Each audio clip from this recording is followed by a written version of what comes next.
Oui. D'accord. Et la sourate 2, 256 et la sourate 9, 29. Sourate 2, 256 dit nulle contrainte en religion car le bon chemin s'est distingué de l'égarement. Ouais.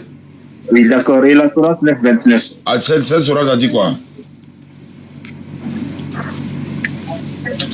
Combattez ceux qui ne croient pas à Allah et à ce messager. Oui. Oui. Dans la sourate 2, 256, il est dit nulle contrainte en religion. Maintenant, dans la sourate 9, il est dit de combattre ceux qui ne croient pas à Allah. C'est pas une façon de contraindre les gens à accepter l'islam. Voilà, c'est pourquoi c'est très bien de venir poser la question. Parce que combattre ceux qui ne croient pas ni à Allah et à son messager, c'est qui on doit combattre. Est-ce que toi tu as signé un pacte avec quelqu'un dans ce contexte? C'est qui on doit combattre? Est-ce qu'aujourd'hui là... Dans le verset, il est dit combattez ceux qui ne croient pas à Allah et à son messager. Très bien, mais ça date de quelle époque? Ça parle de qui? Parce que c'est pas la Bible. Mais le Coran est temporel, oui ou non? Le Coran est quoi? Elle est temporelle. Oui, mais elle est contextuelle aussi. Alors, bien sûr. Alors, donc c'est dans quel contexte? C'est dans quel contexte on dit de combattre ceux qui ne croient ni à Allah et à son message? Et puis ça s'adresse à qui? Ça s'adresse aux mécréants qui ne croient pas à Allah. Oui, mais de quelle époque? Aujourd'hui ou de quelle époque? Même aujourd'hui, ceux qui ne croient pas à Allah. D'accord. Pourquoi ceux qui ne croient pas à Allah sont dans nos pays ici? Ils sont partout dans le monde et puis on ne s'attaque pas à eux. Pourquoi on ne s'attaque pas à eux? Parce qu'on a compris le verset. Je pense que vous n'êtes pas en majorité. Dans tous les pays où les musulmans, où l'islam est en majorité, vous attaquez les gens. D'accord. Ok. Donc, ce qui veut dire que l'islam autorise d'attaquer les gens. C'est ce que tu veux dire? Mais bien sûr, l'islam autorise d'attaquer les mécréants, surtout les mécréants. Maintenant, toi, tu es dans... Surtout, je ne sais pas... Surtout l'ennemi juré de l'islam, c'est les chrétiens. Tu es au Congo, non? Quel musulman qui t'a attaqué là-bas? Vous n'êtes pas en majorité ici au Congo. Je veux savoir. Il faut me répondre simplement. Arrête de courir. Arrête de courir. Il faut me répondre. Quel musulman qui t'a attaqué au Congo, dans ton pays, dans ton quartier? Il n'y a pas de mosquée là-bas? Il n'y a pas de mosquée dans ton quartier, dans ta ville? Mais je réponds. Il veut savoir, est-ce qu'il y a des musulmans? La question est de savoir. Non, ce n'est pas majorité, il demande, est-ce qu'il y a musulmans dans ta ville? C'est tout ce qu'il veut savoir. Mais bien sûr, il y a musulmans. Est-ce qu'ils t'ont une fois attaqué? Est-ce qu'ils t'ont une fois attaqué? Est-ce qu'ils t'ont une fois attaqué? Mais ils ne sont pas. Mais je réponds, ils ne sont pas assez nombreux. Il n'y a pas de nombre. Même si c'est un seul musulman, est-ce que quelqu'un t'a une fois attaqué? C'est ce qu'il veut savoir. Il est en position de faiblesse. Ils ne sont pas nombreux. Donc personne ne t'a attaqué. Donc en résumé, aucun mais musulman... on va dans tous les pays où l'islam est en majorité. Je parle de ta ville là. Faut répondre aux questions. Non, tu parles de ma ville. Tu parles de ma ville, je te dis, dans ma ville, vous n'êtes pas en majorité. Comment vous allez m'attaquer? Je ne t'ai pas parlé de majorité. Est-ce que quelqu'un t'a une fois attaqué dans ta ville? C'est oui ou c'est non? Mais je te réponds, tu comprends pas français ou quoi? Je comprends pas ton français que tu ne veux pas répondre là. Quelqu'un t'a une fois attaqué dans ta ville là-bas, à Kinshasa là, il y a mosquée, il y a des musulmans. Est-ce qu'un musulman t'a une fois attaqué, ou bien un musulman une fois attaqué les mécréants, ou bien les chrétiens de là-bas? Ça s'est une fois fait? Mais non, je te réponds, pourquoi est-ce que vous n'attaquez pas dans des pays? Est-ce qu'on t'a une fois agressé dans ta ville par les musulmans? Non. Alors, c'est tout ce que je veux savoir. Maintenant, mes questions viennent maintenant. Dans 1 Samuel 15, verset 3. On n'a pas encore. Tu as posé une question, je pose une question. Tu as posé une question, il ne faut pas fuir. Voilà, c'est pas grave. La question est déjà répondue. Comme on ne t'a jamais agressé dans ta ville, donc ça concerne. Donc, comme on ne t'a jamais agressé, ça ne te concerne pas. Ça ne te concerne pas. D'accord, donc c'est pas toi. Voilà, c'est pas toi. C'est pas toi. C'est pas toi. Combattre ceux qui ne croient pas ça te concerne pas. Ça te concerne pas. Hein, ça concerne tous ceux qui ne croient pas à Allah. Je peux parler ou bien je ne peux pas parler? Oui, parler en répondant à ma question. Très bien. Donc, comme il a répondu à ta question, tu as dit que personne ne t'a une fois attaqué, donc ça ne te concerne pas. Maintenant, dans ta Bible là, pourquoi, mais je réponds. Pourquoi si tu ne me réponds pas, il raccroche. Si tu ne m'écoutes pas, il raccroche. Il ne faut pas fuir. Tu es venu, allons jusqu'au bout. Dans ta Bible, là, pourquoi... Tu veux poser des questions. Voilà, on a déjà répondu à ta question. Dans ta Bible, là, pourquoi ton Dieu dit de tuer les bébés? Dans ta Bible, pourquoi ton Dieu dit de tuer les bébés? Donc tu veux me poser ta réponse. Voilà. Bon. je devais appeler quelqu'un, mais on va prendre la reine directement. Parce qu'il y a un gars qui est là, il me demande, il dit ceci. Bonjour monsieur, en fait j'aimerais poser une question. Donc, il n'y a pas une question, il y a plusieurs questions dans ma tête. Mais d'abord, la première question est de savoir, est-ce que Mohamed est mort? Voilà. Est-ce que le prophète Mohamed est mort? Et puis la deuxième question, il aimerait que vous me parliez du pont que vont traverser les musulmans pour aller au paradis. Voilà, parce que dans le Coran, il est écrit qu'il y aura un pont en enfer où les musulmans marchent dessus pour aller au La reine paradis. est là, Voilà, on va sécuriser la reine d'abord. Allô? Oui, allô frère, désolé non, j'ai une invitée sur mon panel. Dès que j'ai fini avec elle, je te rappelle quoi, s'il te plaît. Tu restes, tu gardes la ligne, peut-être dans 30-40 minutes quand je te rappelle, c'est bon? Voilà, merci beaucoup. Désolé quoi, comme elle était l'invitée, elle doit partir dans un peu de temps. Donc, à tout à l'heure. Après, on va briser ça, Inch'Allah. أعوذ بالله من الشيطان الرجيم أعوذ بالله من الشيطان الرجيم بسم الله الرحمن الرحيم والصلاة والسلام على رسول الله والسلام عليكم ورحمة الله وبركاته. À ceux qui nous suivent à travers le monde, nous étions là tout à l'heure avant la prière de Asr. On est allé faire la salat, nous sommes revenus. J'avais promis, la reine Sonique est là pour son deuxième passage. Elle va revenir au fur et à mesure. On va lui donner cette opportunité là, Inch'Allah, de nous enseigner. Voilà, sur sa spécialité dans ce domaine du kémitisme. Elle est accompagnée de son collaborateur de tous les jours. Inch'Allah, ils vont nous installer, ils vont nous expliquer un peu dans ce domaine-là, parce que c'est tout ça, c'est dans le domaine de l'interreligieux. Parce que c'est un domaine qui est très vaste. Voilà, il y a des spécialistes dans chaque domaine, et je pense que la reine, on l'encourage énormément avec ses collaborateurs dans ce domaine. Voilà, nous les encourageons de continuer parce que leur enseignement profite. Hein, voilà, parce qu'il y a une dame qui m'a appelé. Elle a dit, Oustaz, pardon, même moi en contact avec la reine, j'ai mon neveu là, il dit aussi, il veut devenir kémi, ceci, cela. Donc on a essayé de l'expliquer. Est-ce que tu peux me donner son numéro? Il dit non, je ne peux pas donner son numéro, mais Inch'Allah, si c'est bon, on va organiser peut-être voilà, un live comme ça, et puis le petit va venir. Et puis voilà, on pourra. Donc ceux qui sont là, ceux qui disent, ils sont kémites, kamites, komites là, venez ici. On vous fait monter, vous allez leur poser des questions. Je répète, hein, si vous êtes garçon, vous êtes kémite là, venez ici. Vous allez venir, vous allez vous poser des questions, elle va vous répondre. Voilà, oh, voilà. Il y a un qui dit je suis là. Ok. Il y a un kémite qui est en bas. Mais en attendant, voilà, d'autres sont là. Ok, on va les prendre un à un. Abaka va coordonner. Bismillah Abaka. J'espère que vous allez bien. Salam alaikum à tout le monde. Est-ce que vous m'entendez? En fait, je souhaiterais préciser que en dehors des personnes qui sont déjà sur le live en haut ici, on va pas autoriser en fait à faire monter d'autres personnes. S'il y a des personnes qui souhaiteraient poser des questions ou encore qu'ils appellent en fait sur le WhatsApp d'Oustaz Diané ou encore le numéro direct en fait pour poser ou pour faire comprendre en fait les préoccupations et tout. Voilà. Et ceux qui sont sur le panel vont répondre. Sinon, pour ça, si on fait monter, en fait, voilà, le panel va devenir, voilà. Tu as raison. Voilà, tous les comiques là, les kémites, les quoi, vous appelez ici. 05 94 87 58 58, vous appelez WhatsApp ou appel normal.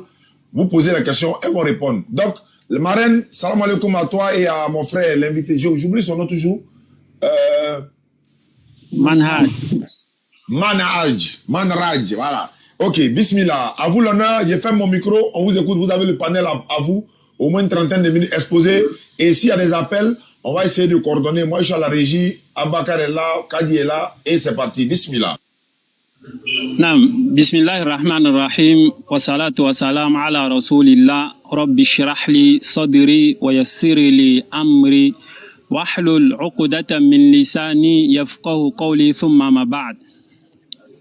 Nous remercions, n'est-ce pas, le frère Oustaz Diané, n'est-ce pas, qui nous a, n'est-ce pas, qui a permis à ce que on puisse s'exprimer ici aujourd'hui. Et on remercie Allah qui est, n'est-ce pas, le maître des circonstances, celui qui rassemble les êtres humains.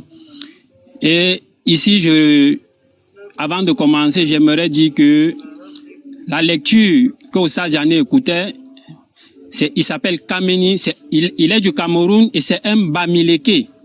Étant Bamileke chez eux, à l'ouest, il y a beaucoup de choses qui se passent là-bas. Donc, pourquoi est-ce que Kameni a abandonné la tradition pour n'est-ce pas, la religion de l'islam? Donc, aujourd'hui, la reine, n'est-ce pas, va, n'est-ce pas, nous expliquer c'est quoi le retour aux sources.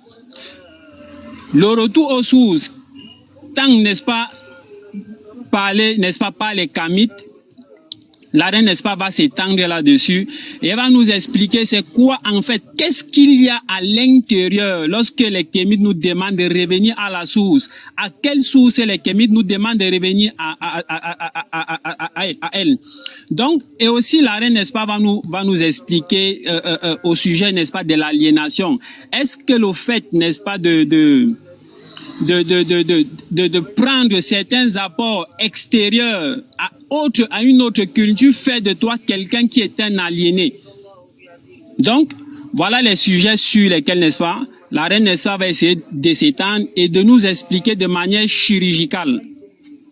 Nam Fadel, ma soeur. Ok, merci. Salam alaikum wa rahmatullahi wa barakatuh. J'espère que tout le monde va bien. En tout cas, je suis heureuse encore de revenir sur ce panel-là de notre oustaz Diané, qui fait un travail énorme au niveau justement de l'interreligieux, de la dawa, et qui essaie à son niveau d'appeler les gens à la vérité, au chemin qui mène vers le Créateur. Donc, aujourd'hui, nous allons parler du retour aux sources. Vous savez, récemment, il y a un groupe qui est en vogue actuellement, qu'on appelle les afrocentriques kamites. Et ces gens-là ont un discours nostalgique qui essaie de nous ramener, soi-disant, dans un paradigme de nos ancêtres. Donc, ils ont des discours du genre « retournons aux sources ». Les religions sont des choses qui ont été importées. Et du moment où vous êtes dans la religion, soi-disant, on vous tague d'aliéné. Donc, le but de ce mouvement, soi-disant, en tout cas de ce qu'on entend, c'est de ramener les gens vers leur ancestralité. Mais la question qu'on a le droit de se poser, est-ce que l'ancestralité dont les gens se réclament tant peut-il être mis dans le contexte où on est actuellement? Est-ce que les pratiques de nos ancêtres qui étaient jadis pratiquées dans nos traditions et dans nos rites, est-ce qu'ils peuvent être appliqués et réinstitutionnalisés aujourd'hui, vu notre contexte et vu la morale que nous avons acquise justement via les religions? C'est la question qu'on a le droit de se poser. Donc, est-ce que la tradition africaine a conservé justement tout ce dont l'Afrique a besoin, soi-disant, pour se développer? Ça, c'est une question aussi qu'on a le droit de se poser. Parce que quand tu entends certains discours kémites, on te fait croire que quand on va retourner à la source là, on va se développer, oui. Et ils vont même te dire que les religions mettent en retard, sans pour autant t'expliquer le mécanisme qui fait que on te dit cela. Voilà. Donc le but de ce live justement, c'est de parler de ce sujet-là, de parler du retour aux sources, de parler de l'aliénation et du danger que compose justement cette soi-disant retour, ce soi-disant retour-là que les gens proclament partout là. Voilà. Donc, on va commencer par l'aliénation. Les gens veulent vous faire croire que lorsque vous avez adopté les religions, vous êtes aliéné et que vous avez pris des choses qui viennent de l'extérieur. Et ils vont vous accuser d'avoir abandonné votre culture et vos traditions. Sauf que la question que vous devez leur poser, c'est qu'est-ce qui est dans la tradition que nous avons abandonné? Qu'est-ce qui est dans la tradition que les religieux ont abandonné, auxquels ils doivent retourner? Parce que quand on parle de culture, il y a la langue dans la culture. Il y a plusieurs éléments qui composent la culture, la langue, les vêtements, la nourriture. Il y a plein d'éléments qui sont dans la culture. Mais la culture n'est pas censée être figée. La culture est quelque chose qui évolue, qui change en fonction du temps et des enrichissements culturels. C'est pourquoi en islam on dit nous avons fait des tribus et des communautés pour que vous entreconnaissiez. Donc, dans le fait de s'entreconnaître avec d'autres peuples, on s'enrichit culturellement. On parle des langues, on mélange, on prend les langues qu'on prend, on va prendre chez les autres, on va mélanger avec ce qu'on a, on va s'enrichir. Pareil aussi pour tout ce qui est en rapport avec le développement et l'avancement d'un peuple. Vous voyez? Donc, quand les gens viennent vous dire ici que vous avez perdu votre culture, en Afrique subsaharienne, je pense que ceux qui ont le plus conservé leur culture, bah justement, c'est les religieux et surtout les musulmans. Voilà. Quand tu parles de langue, ils parlent leur langue, ils ont gardé leur nom de famille et tout. Maintenant, qu'est-ce que les subsahariens ou bien les musulmans, les religions ont abandonné concrètement? Vous voyez? On va aller d'abord dans une pensée de Job que j'ai beaucoup aimé. Et Job, dans un livre qu'on appelle Antériorité des civilisations nègres, il explique ceci. Il dit que la tradition initiatique, non, ça c'est dans Civilisation barbarie, il dit que la tradition initiatique africaine dégrade les pensées scientifiques. Est-ce qu'on peut retourner à une tradition où tout ce qui est à l'intérieur est censé être caché et être dans l'ordre initiatique? Est-ce que c'est possible de le faire? Est-ce que c'est possible de retourner dans une tradition où il y a des élites et c'est eux qui vont commander ensuite la population? Ça dit que les rites sont faits par les élites et c'est la population, les profanes maintenant, qui vont recourir aux initiés, qui vont ensuite passer par soi-disant des génies ou des ancêtres pour atteindre leur divinité.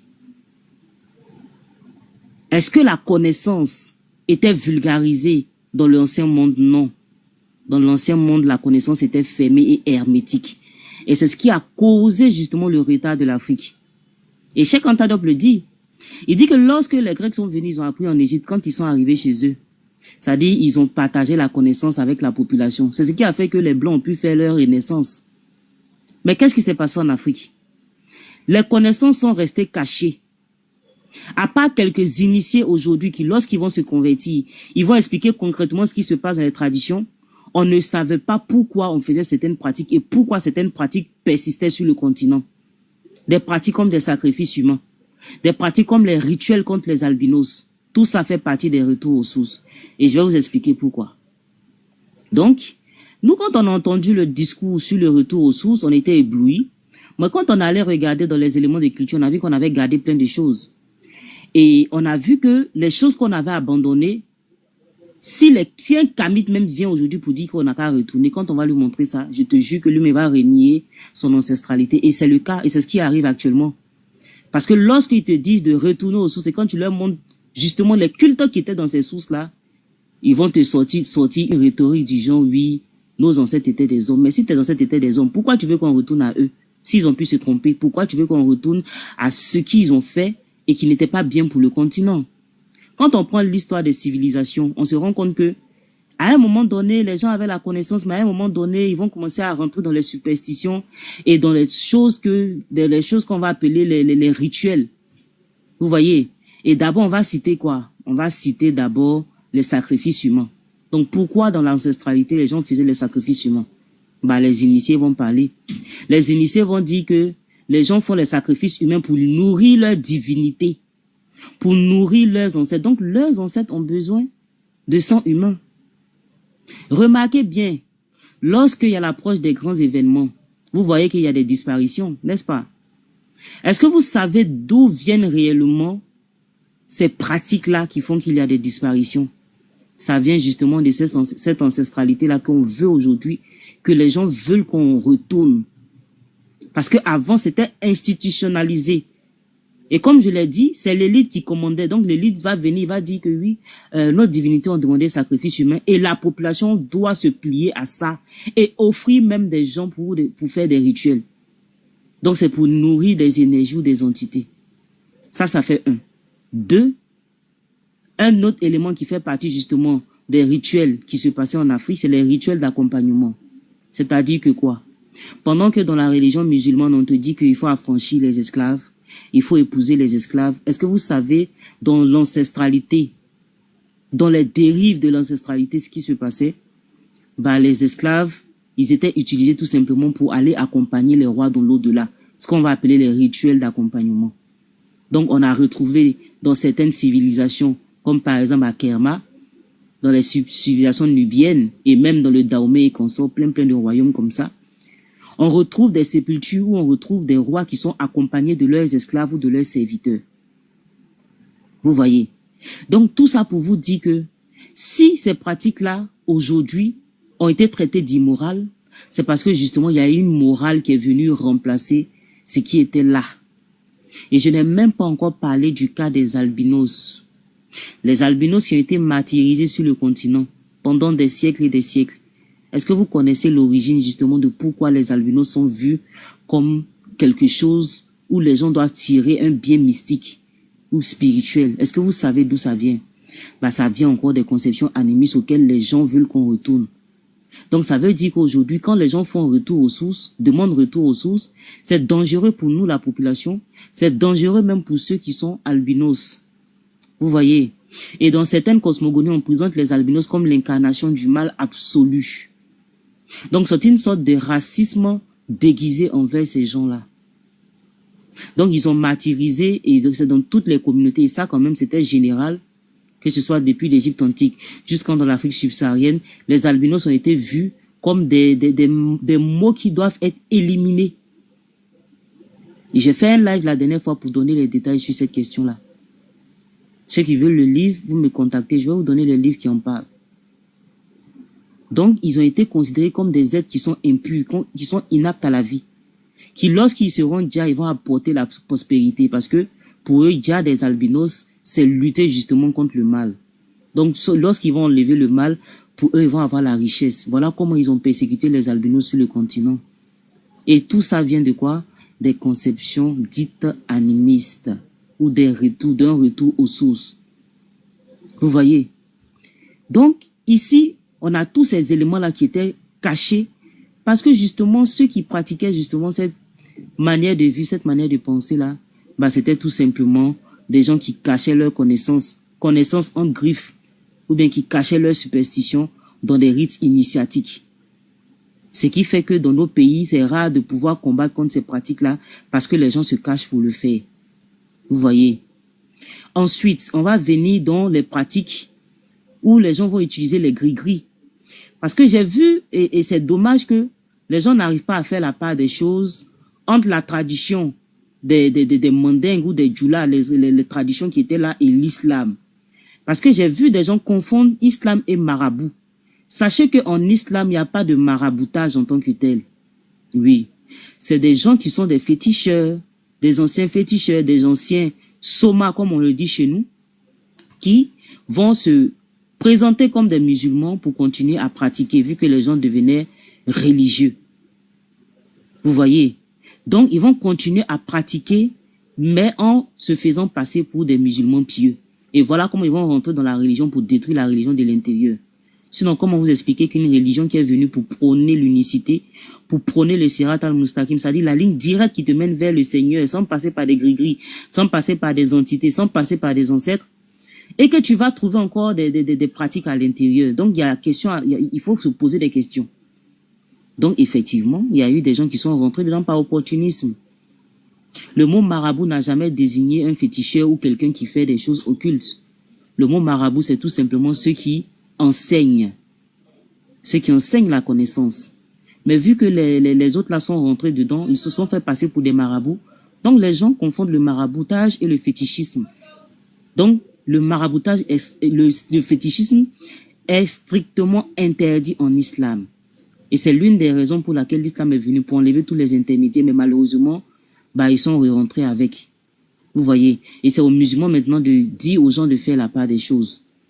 Vous voyez? Donc, ça, c'est un point. Maintenant, dans le maraboutage, on va parler du cas des gris-gris. Il y a beaucoup de gens qui ont recours à ça sans savoir comment les gris-gris sont fabriqués. Je vais vous expliquer aujourd'hui parce que j'ai été en possession des documents qui m'ont appris comment ces gris-gris-là sont confectionnés à certains endroits. Et on va partir, par exemple, sur les Mossi. Excusez-moi pour les Mossi qui sont live, mais c'est un initié qu'on appelle Dim de Lobsom, qui est un grand initié, qui va écrire un livre pour parler de ça. Il va dire quoi? Il va dire que certains gris-gris sont faits avec des ossements d'humains.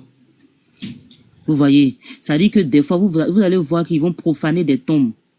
Ils vont profaner des tombes pour prendre des parties humaines pour fabriquer des fétiches. Ou bien encore pour fabriquer des gris-gris. D'accord? Et ça, c'est des réceptacles pour des djinns ou des entités. Et ce sont ces entités-là maintenant qui vont soumettre justement la personne qui va utiliser ça. Et voilà comment on tombe dans le shirk en islam. Vous voyez? Donc le musulman doit être conscient de pourquoi il est musulman. C'est-à-dire de se réapproprier la notion du tawhid. C'est-à-dire s'adresser directement au créateur et enlever tous les intermédiaires. D'accord? Et pratiquer surtout ce qu'on appelle la patience. Vous voyez? Donc, qu'est-ce que l'islam va apporter concrètement?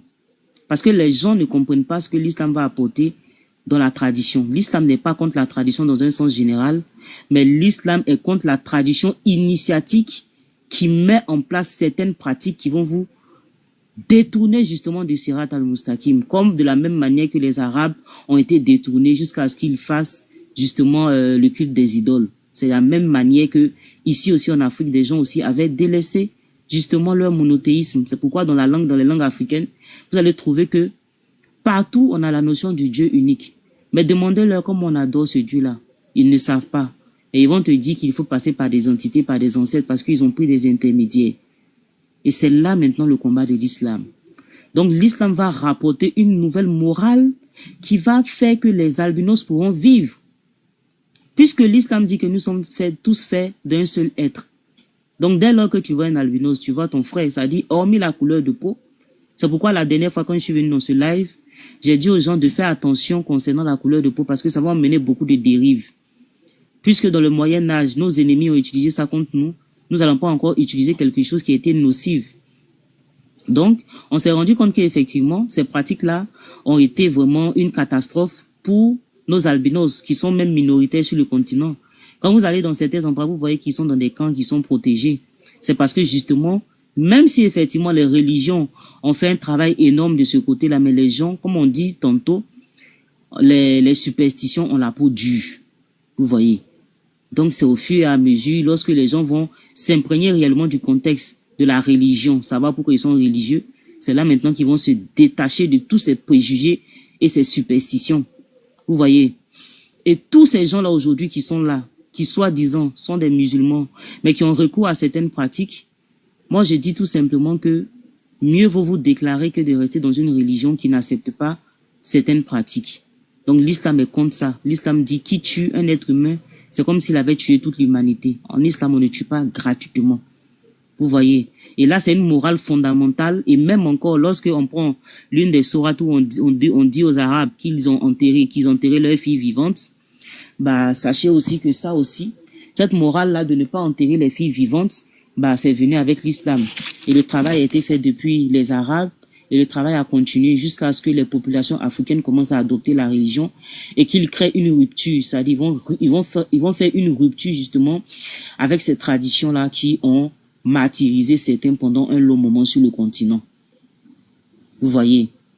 Donc c'est ce que je voulais dire. Maintenant, par rapport à l'aliénation, je vais chuter sur le sujet de l'aliénation. Donc, vous allez entendre des gens venir dire que parce que vous n'êtes pas dans cette tradition-là, que vous êtes des aliénés. Mais vous allez vous rendre compte qu'eux-mêmes sont aliénés lorsque tu vas leur présenter la tradition de leurs ancêtres, parce que les documents sont là, les textes sont là, c'est clair et net. Quand vous allez leur présenter ça, ils vont vous dire non, mais nous on veut changer, nous on veut changer. Mais si toi tu veux changer et que le musulman depuis plus de 1000 ans, il a changé, tu reproches quoi au musulman qu'il ait changé justement cette pratique-là, qu'il ait cessé cette pratique-là. Donc ça prouve aussi que les Kamites sont des aliénés. Tous ceux qui se reprochent, qui se font appeler afrocentrés, ils sont tous aliénés d'une manière ou d'une autre. Donc ne vous laissez pas séduire par ce genre de discours-là. Parce que c'est avec ça qu'ils vont venir vers vous pour vous dire que vous êtes aliénés. Mais il n'y a pas plus aliéné qu'en réalité. Parce que si être aliéné, c'est parler la langue d'autrui, les Kamites en majorité parlent la langue française. Ou bien encore d'autres langues qui ne sont pas leur langue maternelle. Si c'est pour dire que porter le nom d'autrui, c'est être aliéné, la majorité, 80% ont des noms, soit chrétiens, soit musulmans. Donc, ils sont aliénés d'une manière ou d'une autre. Si c'est pour vous dire que vous avez pris les mœurs, en prenant l'islam, que vous avez pris les mœurs des Arabes, mais eux-mêmes, ils ont pris les mœurs des Blancs. Parce qu'un Kamite peut venir te dire, en plein live, que lui, il descend d'un singe. Ça veut dire qu'il préfère descendre d'un singe que de descendre d'un seul être qu'on appelle Adam. Vous voyez?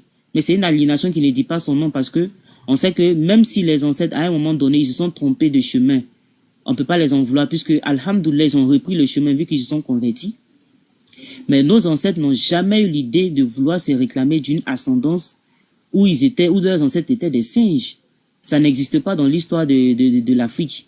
Donc, un Kamite qui va venir se moquer de toi en parlant d'Adam et Ève, mais demande-lui, lui, il croit en quoi? Il va te dire que lui, c'est un singe. C'est une aliénation parce que Darwin, c'était pas un Africain.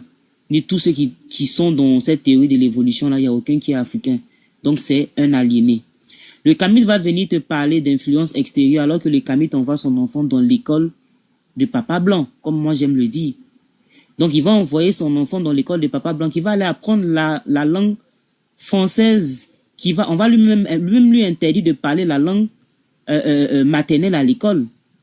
C'est une aliénation. L'éducation qui est donnée à l'école là aussi, c'est une aliénation. Vous voyez, parce que lui-même, l'école de son village là, c'est dans la forêt que ça se passe. Ça dit que c'est pas une école ouverte comme de la manière dont on voit nos écoles là ici.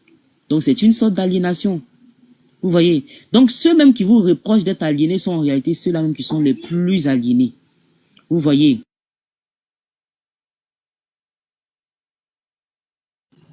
Vous voyez. Donc, Oustaz, je pense que je vais m'arrêter là sur le côté aliénation et dire que effectivement, nous les musulmans, nous avons adopté l'islam et ça va pas à l'encontre justement de l'humanité puisque les Arabes, le prophète, c'est un humain. En islam, on nous dit que nous, on peut aller à la rencontre d'autres peuples, d'accord, nous enrichir culturellement et c'est ce que nos ancêtres ont fait. Parce que s'ils étaient restés dans leur source là, je pense que la vie serait impossible pour certains ici. Vous voyez. Donc, voilà, je vais m'arrêter là, Oustaz. Et puis, voilà, si les gens ont des questions, je vais répondre, Inch'Allah. Alhamdulillah. Alhamdulillah, Rabbil Alamin, exposé clair. En tout cas, on ne fait qu'apprendre nuit et jour. En tout cas, l'explication est claire et nette, tu vois. Même cette histoire des albinos là, tu as vu, c'est eux qui ont envoyé ça. Ils nous font croire que, ouais, tu as vu. C'est pourquoi on voit, souvent même, il y a des brigades de sécurité spéciales pour les albinos et tout. Je crois que l'artiste Salif Keita avait créé une association de protection des albinos au Mali et dans le temps. Voilà. Donc, tu as vu, donc ça fait que, comment, c'est eux. Tu as vu, c'est vous. Comment vous pouvez faire les choses comme ça? C'est-à-dire que l'islam même vient les coloniser eux-mêmes. Et puis, ce que tu as dit est vrai. Vous dites que vous êtes africain. Vous suivez les sources africaines. Ou encore la voix des Africains, la voix de nos ancêtres. Vous envoyez vos enfants dans l'école des Blancs. Envoyez dans les enseignements de la brousse. Envoyez-les dans les enseignements de la brousse. Et puis, faites-les porter. Les kodjo, ils vont se promener par nos ancêtres. Là, c'est ce qu'ils portaient. Et ils ne portaient pas les vêtements comme ça. Arrêtez. Hein, à un moment donné, même le fétiche d'un kémite ne peut pas avoir les mêmes manières d'adorer le fétiche de l'autre côté. Tu peux mettre une dizaine de kémites ici, tout de suite là. Ils n'ont qu'à prier au nom d'un seul Dieu, au nom d'un ancêtre unique là, ils ne peuvent pas. Chacun va prier dans sa langue différemment. Ça vous voulez que non, on retourne. Quand on dit on retourne là, c'est d'un commun accord, on se met c'est l'islam même qui retourne même. Parce que, Allah dit, la religion originaire qu'il a donnée originellement à l'homme, c'est ça, on retourne à ça, l'islam. Hein? On est tous nés musulmans. Mais vous dites non, on n'est qu'à retourner à nos ancêtres. Maintenant, les ancêtres là, on retourne vers eux, ils nous apportent quoi?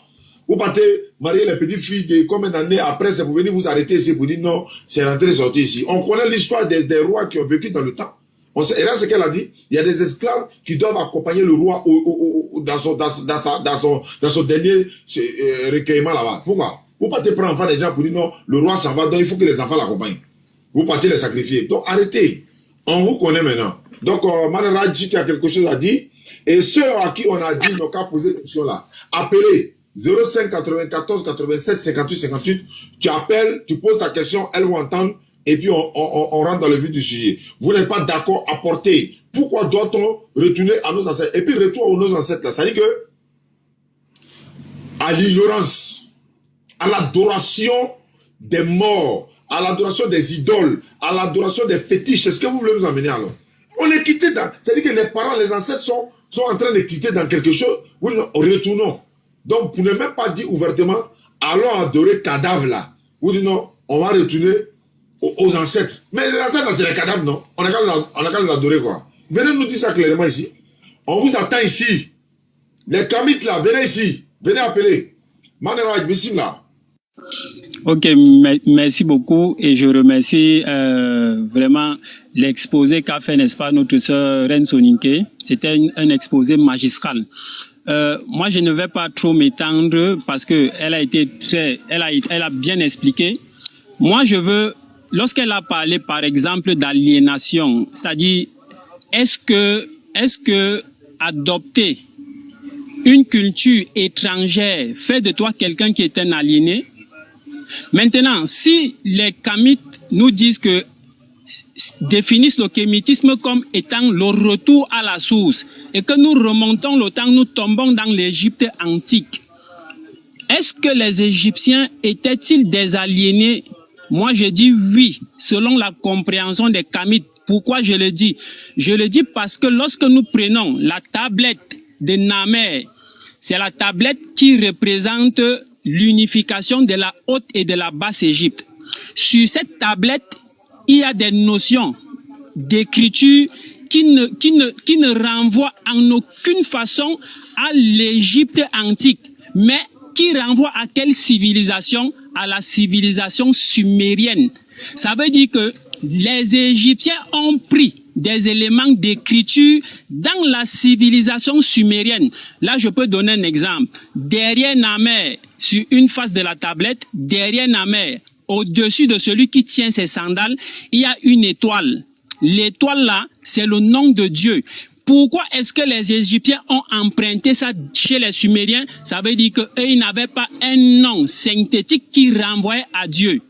C'est pourquoi ils ont emprunté ça chez les Sumériens. Et ils ont fait de ça une identité égyptienne. Maintenant, sur l'autre face de la tablette de Namer, il y a deux animaux à long cou qu'on appelle les serpopards, qui n'ont rien à voir avec la mythologie égyptienne, qui représente l'unification de la Haute et de la Basse Égypte. Où est-ce que les Égyptiens ont pris cette représentation des serpopards? Ils ont pris ça où? Encore chez les Sumériens. Ça veut dire que, comme la reine Sonika posait la question, est-ce que le fait d'adopter un élément culturel d'une autre culture fait de toi quelqu'un qui est un aliéné? Si c'est ça, j'ai dit oui, les Égyptiens, les ancêtres des Kamites qui bavardent sur TikTok étaient des aliénés. Pourquoi? Parce qu'ils ont emprunté beaucoup d'éléments de culture chez les Sumériens. Donc, je vais m'arrêter ici. Et lorsque la reine a parlé, il y a beaucoup de choses. Par exemple, si j'entre dans ma culture, les choses qui se passaient, je prends par exemple chez les Bamileke, par exemple le lecteur que qui lisait là, dans son village, il y a ce qu'on appelle par exemple le famla. C'est-à-dire, le famla, c'est quoi? C'est-à-dire, je te vends de manière mystique et tu peux travailler l'esclavage dans une dimension mystique. C'est-à-dire, je te vends. Et comment ça se passe? C'est-à-dire, je te dis, Oustaz Diagne, accompagne-moi. Nous avons une réunion, une petite réunion de 10 personnes. Quand tu m'accompagnes, c'est toi que je m'en vais vendre, mais je ne te dis pas. Et c'est toi qu'on donne l'argent. C'est-à-dire, on te dit que c'est toi qui bouffes la tontine. Quand tu bouffes cette tontine, ça veut dire que tu as pris l'argent de la cotisation, tu as été vendu. Et comme tu as pris cet argent, tu vas mourir de manière mystique et puis tu vas aller travailler comme esclave dans une autre dimension. Il y a des choses comme, il y a des saletés spirituelles comme ça et c'est pourquoi nous combattons cela. C'est pourquoi nous combattons cela. Nous ne combattons pas la tradition, non. Dans la tradition, il y a ce qui est bien. Par exemple, lorsque nous nous marions comme nos traditions l'exigent. Lorsqu'un malinké se marie en fonction de la tradition malinké. Lorsqu'un djoula se marie en fonction de la tradition des djoula. Mais maintenant, si dans la tradition, il y a des choses qui contredisent le tawhid, on rejette cela. Et puis on combat cela avec la plus haute énergie. Donc, je vais m'arrêter là. Je ne vais pas trop m'étendre. Barakallahu fik. Merci beaucoup. On va revenir vers la reine en attendant que certaines personnes vont vouloir poser des questions. Je pense que ils pourront pas. Voilà, parce que la réalité est là. Hein, voilà, parce que ce qu'ils viendront dire ici, ça ne peut que les ridiculiser eux-mêmes, parce qu'ils ne tiennent sur rien. Et c'est ce qu'Allah a dit, ils ne tiennent sur rien. Parce que nous, on est musulmans, et parce que pour eux, peut-être, on ne peut pas être noyé musulman. Ah, les Arabes, parce que la reine a dit la dernière fois, quand on dit islam, automatiquement c'est le système arabe qui est dans les têtes. Ils voient arabe, ils voient domination, ils voient tout. Mais alors, il allait passer obligatoirement, bon, une façon de parler, forcément par quelqu'un. Si c'est Jésus qui l'a envoyé, si c'est Moïse, si c'est Abraham, il fait passer son message par quelqu'un. Il pouvait le faire sans passer par quelqu'un, mais il décide de le faire passer par une personne. Alors cette personne envoie l'islam, il nous enseigne, et il lui dit, l'arabe n'est pas supérieur à un noir, ni un noir supérieur à un arabe, ni un blanc supérieur à un noir, ni un noir supérieur à un blanc. Celui le meilleur d'entre nous, c'est celui qui a la crainte révérentielle, donc par la piété. Sourate 49, verset 13. Alors, s'il n'y a pas de supériorité dans ce cas-là, alors que parmi les compagnons du prophète, il y avait Bilal qui était noir, il envoyait des lettres à tout son entourage pour leur demander de croire en lui parce qu'il est le messager d'Allah. Il ne les a pas imposés, quoi que ce soit, bien qu'il soit un arabe. C'est lui qui est venu dire, la reine est en train de parler tout à l'heure, hein, Allah dit dans le Coran, pour quel péché ou encore pour quelle faute avez-vous enterré la jeune fille vivante? C'était leur culture, leur comportement. Mais le prophète arrive, par la révélation d'Allah, ça a été interdit. Il y a eu des pratiques qui se faisaient. Il est venu avec l'islam, ça a été interdit. Et aujourd'hui, dans les systèmes bancaires, dans le monde là, le meilleur système bancaire là, c'est le système bancaire de la communauté musulmane. Le meilleur système. Nous, on était en Arabie Saoudite, Ismaël et moi, on était dans un taxi et puis on a demandé au chauffeur. Il nous a donné beaucoup de détails. Moi, j'étais un peu concentré, mais c'est Aka qui retenait un peu beaucoup ce qu'il disait. Il dit, mais ici là, on donne des prêts aux gens sans intérêt. Il dit, mais malgré ça, comment vous faites pour vivre? Il a donné les explications, il a donné. Sans intérêt, le système bancaire islamique, c'est le meilleur système. Alors, donc vous voyez, mais vous ne parlez pas de ça. Il y a beaucoup de cultures qui ont été, même il y avait un documentaire avec un reporter français en France, il a dit, il citait des phrases françaises, des mots français, et puis il a cité les mots, et puis la femme a dit oui, c'est français. Il a dit non, c'est arabe. Il a donné il donne les mots, non. Nous, on a l'impression que c'est français. Il dit non, c'est arabe. C'est une base arabe, c'est origine arabe, etc., etc. Donc, c'est beaucoup d'enseignements ont été tirés, même chez nous, chez les Malinqués. Dans mon livre, là, il y a mis un chapitre comme ça, hein, où les mots djoula qui sont similaires aux arabes, là. Niko Alidjina, mais c'est Alidjina. Niko Djahanama, c'est Djahanama. Mais alors qu'il y a les Kémites qui sont maliens, ou qui sont de la Guinée, là. Tout ce que vous êtes en train de dire là, c'est mots arabes. C'est arabe, vous êtes en train de prendre pour dire comme ça. Baraka, Allah, Baraka Dieu, la Baraka, c'est arabe. Hein? Alors, tout ce que vous êtes en train de dire là, c'est arabe. Vous êtes en train de parler arabe alors que vous dénigrez les arabes. J'ai mis au moins 17 ou 20, une vingtaine de mots comme ça qui sont similaires, hein, à l'arabe. Alors, vous n'allez pas, ne venez pas nous foutre la main d'ici. Arrêtez ça là. Vous n'allez pas. Bon, ça ce sont des choses. Et certains d'entre eux se cachent derrière l'islam. Même petit Dajjal là, c'est un kémite. Petit Dajjal qui se met la fata pour le jeter là, c'est un kémite. Pourquoi quand il se met la fata et la fille là, et puis les kémites pleuraient? Il y a un boy de kémites qui sont allés se retrouver là-bas, quand on est conoristes ou bien conoristes, je sais pas, on peut pas les appeler coranistes, c'est des conoristes. Il dit oui, ils sont coranistes. Alors que pourquoi il se met la fata le gars, et puis les kémites pleurent, les Corinthiens pleurent. En tout cas, il commence à pleurer. Ça veut dire quoi? Tu pleures pourquoi? Lui il dit les musulmans, non? Petit Dagal dit les musulmans, non? Ouais. Si entre les musulmans, on fait débat, et puis il y a un qui est fata, toi qui là, tu pleures là, pourquoi? C'est parce que c'est ton père, c'est ton grand-père qui a été fata là-bas, donc ça te fait mal. Vous vous cachez pourquoi? C'est les mêmes choses là, c'est eux. Donc vraiment, on va donner encore la parole à la reine. Elle va apporter encore beaucoup de choses pour que nous puissions, n'est-ce pas, apprendre de ces choses-là. Et ils sont dévoilés. Et ils pensaient venir freiner l'élan de l'islam.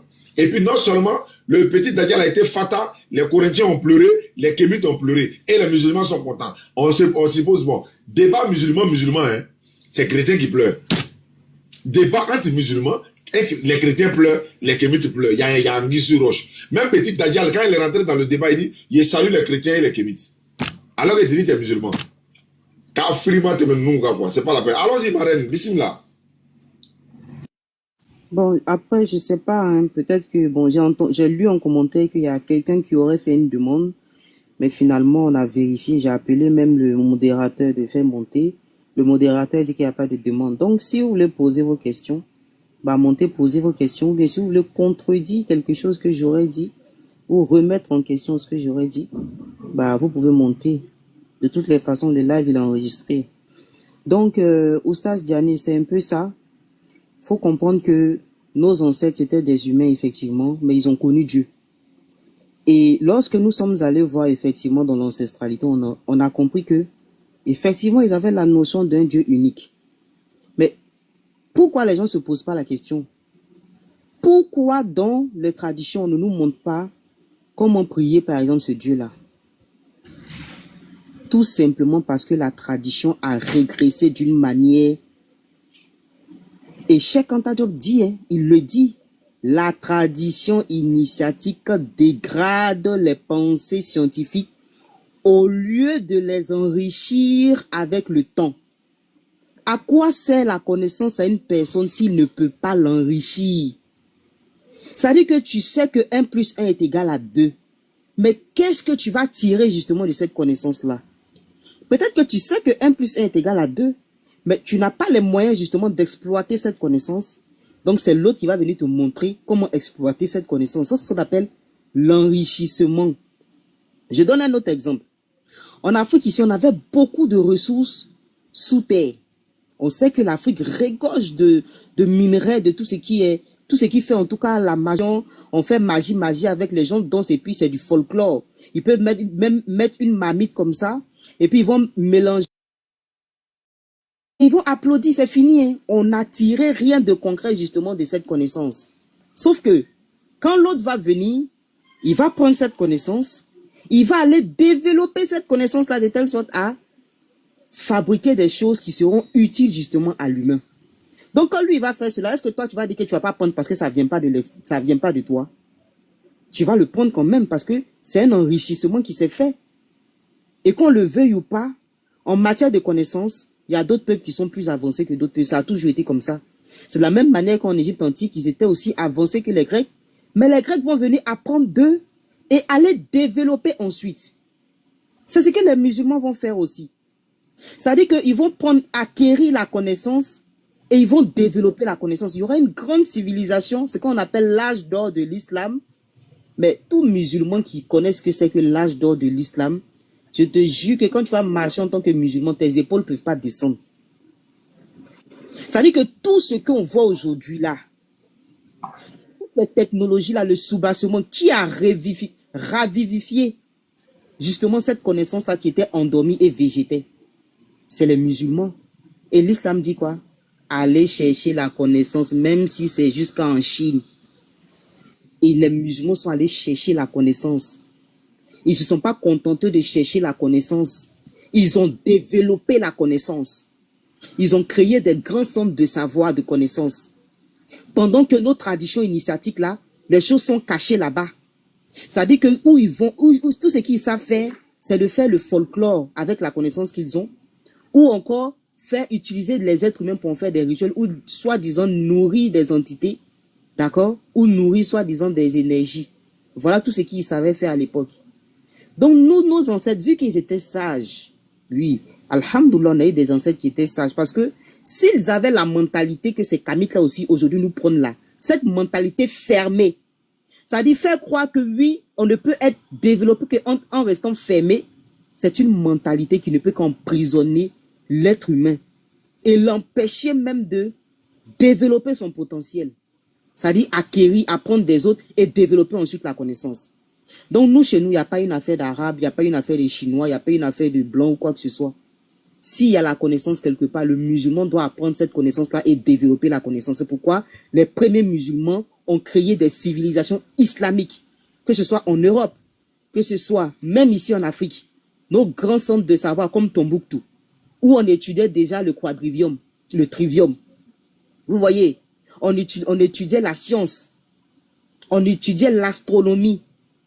Tous ces trucs-là qu'on étudiait là-bas. Quand tu vas construire une mosquée, quand tu vas vouloir diriger la mosquée, il faut des connaissances astronomiques. D'accord?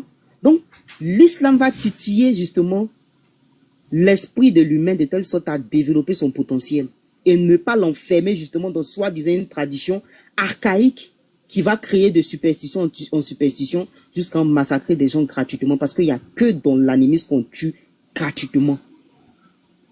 On peut aller prendre un bébé qui n'a rien fait, soi-disant faire un rituel avec ce bébé-là, soi-disant pour apaiser la couleur d'un dieu. On peut aller attraper des albinos qui n'ont rien fait, qui n'ont rien demandé, qui n'ont pas choisi leur couleur de peau. Et on va, à cause des superstitions, dire que lui, il est blanc. Donc, quand je vais le dja là, je vais gagner de la richesse. Il n'y a que dans l'animisme que on a eu cette pensée dégradante. Et ça fait partie des grandes dérives qui ont fait plonger l'Afrique. Regardez bien tous les peuples, la majorité. Regardez la Malaisie, majorité musulmane. L'Indonésie, majorité musulmane. Les grands peuples qui sont en majorité musulmane, mais qui ont pu se développer et créer des grandes civilisations. Pourquoi en Afrique, on n'arrive pas à le faire, surtout en Afrique subsaharienne? Parce que les gens ont ramené beaucoup de superstitions dans la religion, malheureusement. Donc, il va falloir créer cette rupture définitive-là, avec ces manières de penser archaïques, d'accord? Se remettre sur le droit chemin, chercher Dieu réellement, d'accord? À travers le tawhid, trouver Dieu, et ensuite développer la connaissance. Parce que c'est ça que l'islam demande. Et puis aussi, vulgariser la connaissance. Parce que qu'on le veuille ou pas, nos livres, nos Corans, même s'ils vont prendre et puis interpréter à leur sauce, mais cette connaissance-là, elle est disponible partout. Tout le monde peut avoir la connaissance de ce qu'il y a à l'intérieur. Mais pour les traditions là, si ce n'est pas les initiés qui vont sortir pour dire, personne ne sait comment ça fonctionne. C'est en lisant le livre des initiés que moi j'ai su que déjà les gris-gris qu'on fabrique là, déjà il y a ossements d'humain dedans. Déjà quand vous voyez qu'on va profaner les tombes, Nadia ça a besoin de profaner sa tombe, non. Quand vous voyez on profane tombe pour voler ossements des gens là, vous partez faire gris-gris là, c'est ça qui est dedans. C'est ossements des êtres humains, les gens mettent dedans là, on vous dit pas. Vous voyez? Donc, il a fallu qu'on aille écouter les initiés pour comprendre tout ce qu'il y a à l'intérieur et on a compris pourquoi c'était caché. Parce que comme j'aime bien le dire, tout ce qui est propre, tout ce qui est bon n'a pas besoin d'être caché. C'est parce qu'il y a des choses bizarres à l'intérieur que c'est caché. Donc, les Kami disent de retourner aux sources. Des gens comme des grosses têtes Kami sur TikTok ici. Oustaz Jané, aucun n'est initié. Aucun n'est initié à sa tradition. Ils vous disent d'aller aux sources, mais eux-mêmes, ils refusent cette source-là. Et quand on vient leur montrer maintenant ce que les initiés ont dit, ils vont dire, c'est les êtres humains, ils ont pu se tromper. Si tes ancêtres ont pu se tromper, pourquoi tu veux qu'on retourne à tes ancêtres? C'est la question qu'on doit te poser. Et puis, on s'est rendu compte aussi de quelque chose.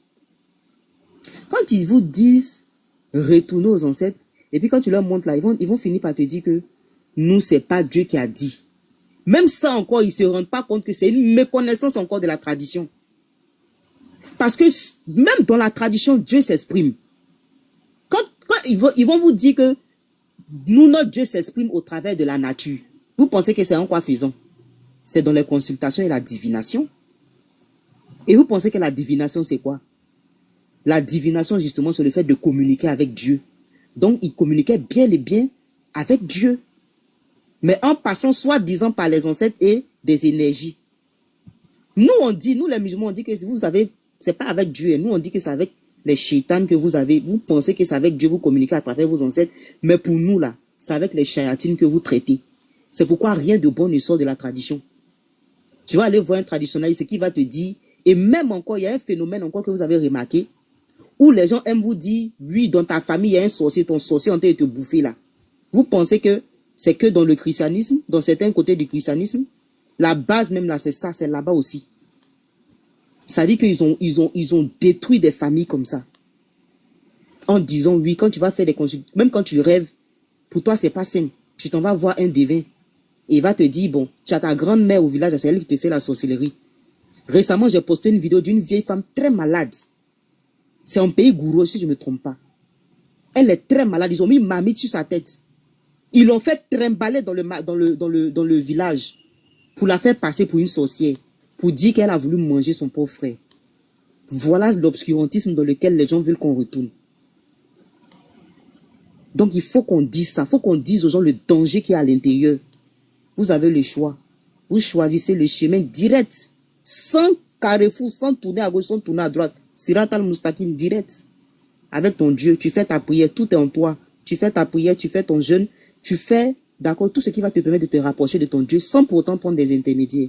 Soit tu prends, soit disons l'autre chemin, tu vas rentrer par un carrefour à gauche, tu vas trouver des entités là-bas aussi, maléfiques, qui vont te faire des sacrifices humains, des choses bidons.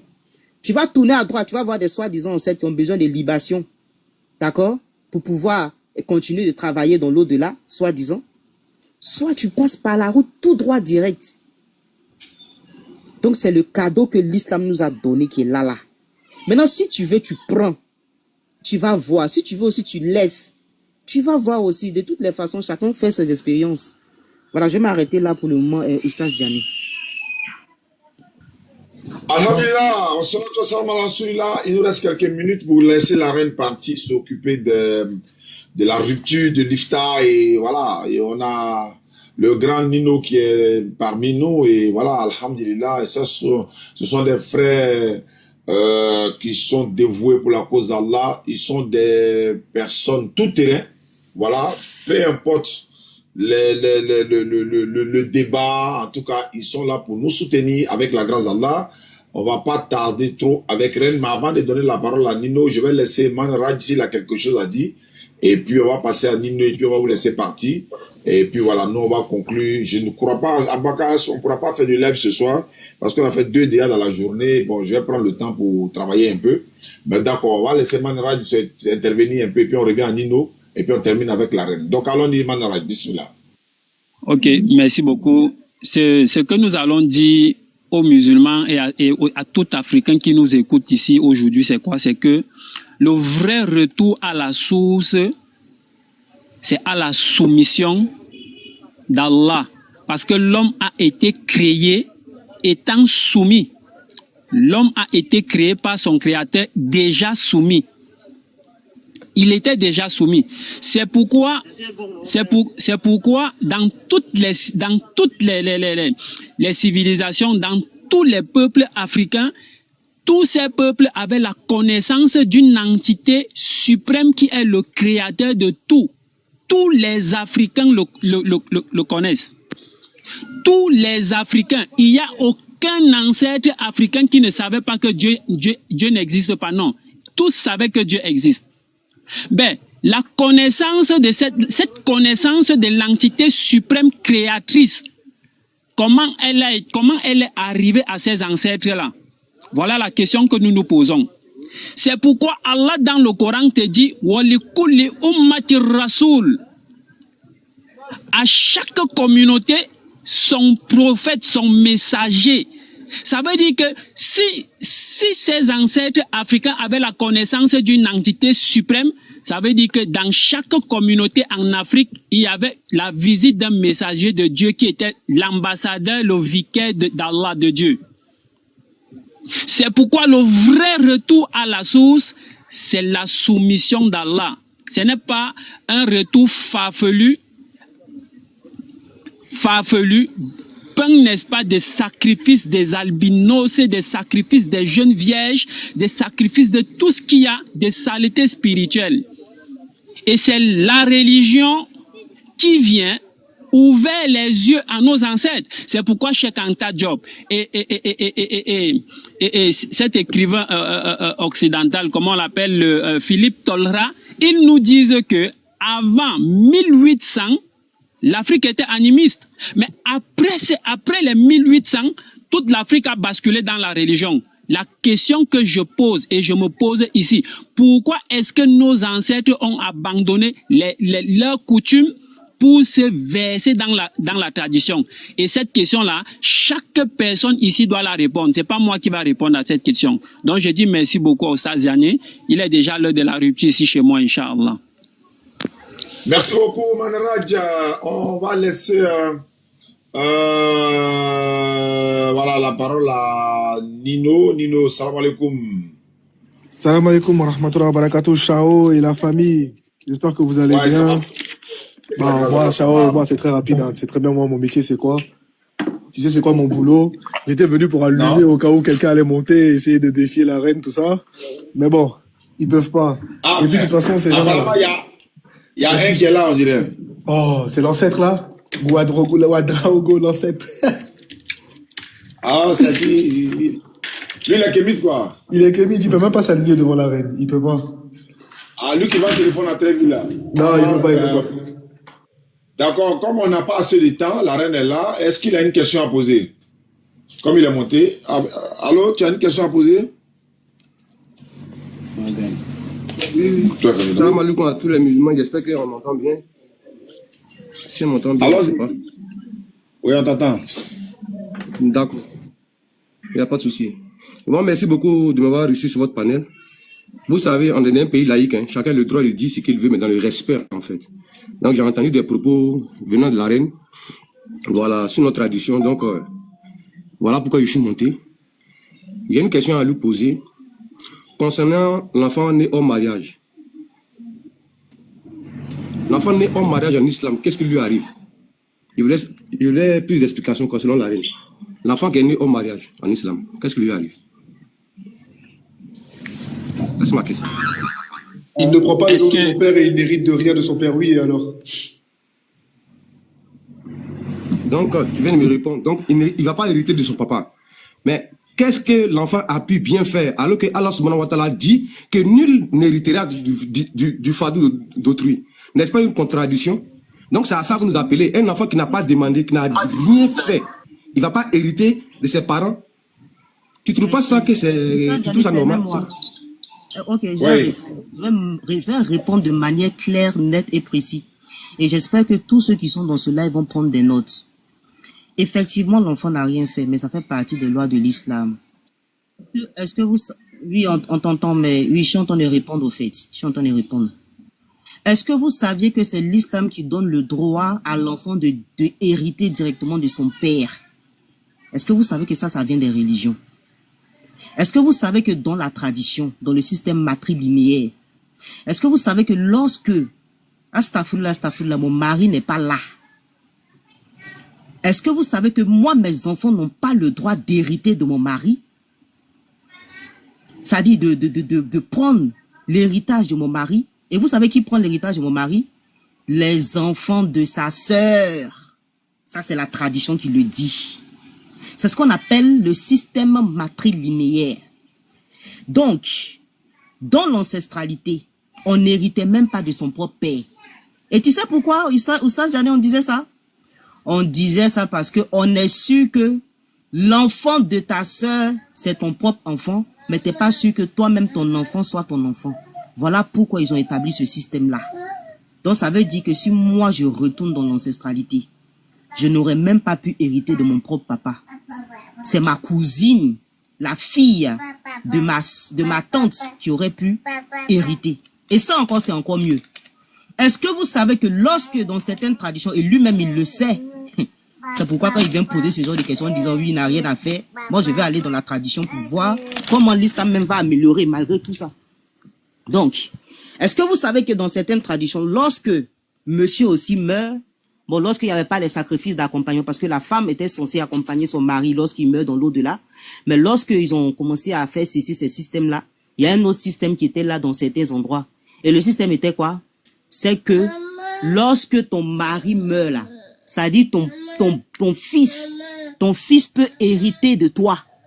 Ou encore ton beau-frère peut hériter de toi autant qu'il va hériter de tous les biens de son frère. Donc la femme devient un héritage, un objet qui sera hérité du frère du mari. Donc dans la tradition, la femme n'a même pas la liberté justement de sortir pour aller se remarier. C'est pas possible dans la tradition.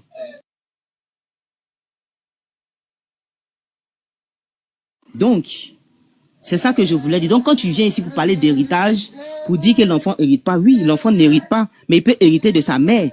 D'accord? Il peut hériter de sa maman. Mais par contre, il peut pas hériter justement de son père. Oui, c'est chez nous. C'est ce que nos lois disent. Et alors? Voilà. On dit Allah, que vous voulez que nous on suive. C'est dangereux ça.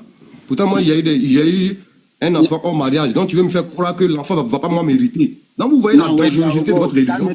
Donc, c'est vous qui voulez nous faire la morale, quand même. Arrêtez ça à un moment donné. Vous voyez un peu.